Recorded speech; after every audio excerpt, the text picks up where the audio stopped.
shojnë kundër kandidatit para 4 viti ku më thonë lejohet edhe ka me bo edhe jam të e bo.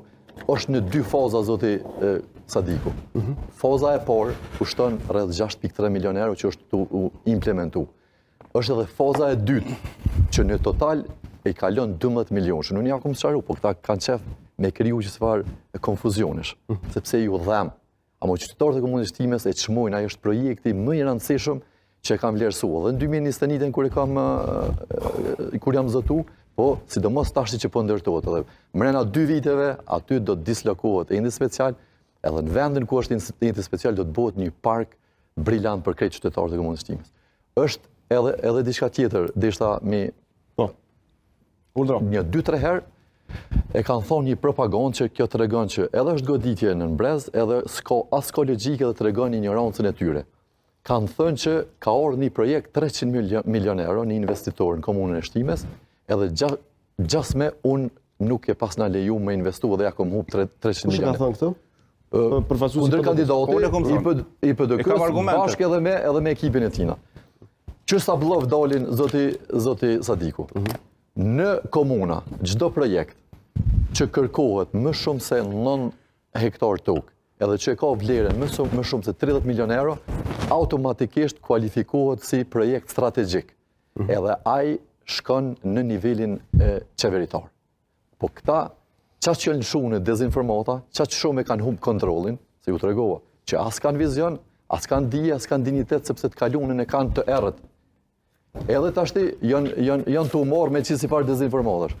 Ai projekt, dëgjo zoti Sadiku, unë e kam një vendim që ja ka kthy zyrtarja, Shqipe Rejgjaj, që ka qenë është zyrtare në komunë të urbanizmi, madje ka qenë edhe drejtorish urbanizmit kone PDK-s. Edhe në mënyrë shumë profesionale ja ka kthy. I ka thënë që këto 50 hektar tokë që po i kërkoni atij zotëriut, këto janë pronat të AKP-s, nuk janë të komunës. Edhe në momentin që kërkohen 50 hektar tokë, edhe investimi është mbi 30 milion euro, ky automatikisht duhet mu adresu në qeveri.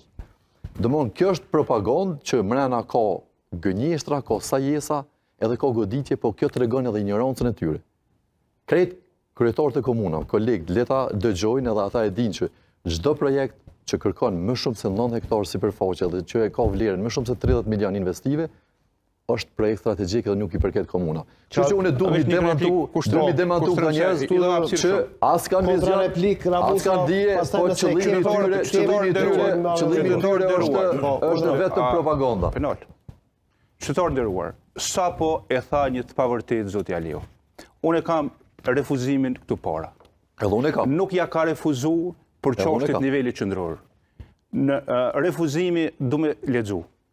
Duke u bazuar në planin zhvillimor komunal dhe duke u bazuar në vendimin kaq, Komuna Shtimes ka filluar procesin e hartimit të PZK-s.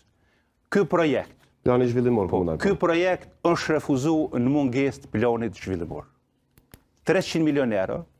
Këtu përpara kam se ky tha pa vërtet tha. Ja këtu nuk shkruan atë çka thaj. Shkruan çka po lexojmë. Në mungesë të planit. Në mungesë të planit zhvillimor është administrata komunës që ka lëshu këto.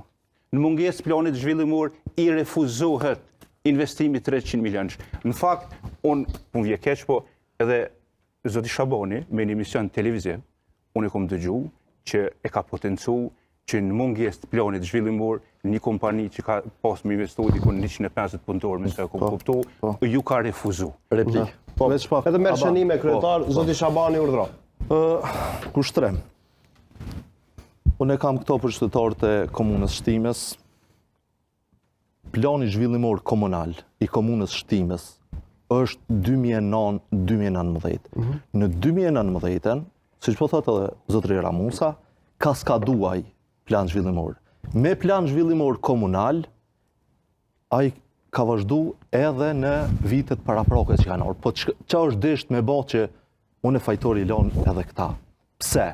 Plani zhvillimor komunal është një dekadë për PDK-n. Pse? PDK-n. Esenca është kështu. Po faj nuk përgjithësi edhe për qeverisjen që është tani, përgjithësi që kush ka pas me bë plan zhvillimor, le t'i marrin ata. Edhe një diçka. Dihet 2009-2019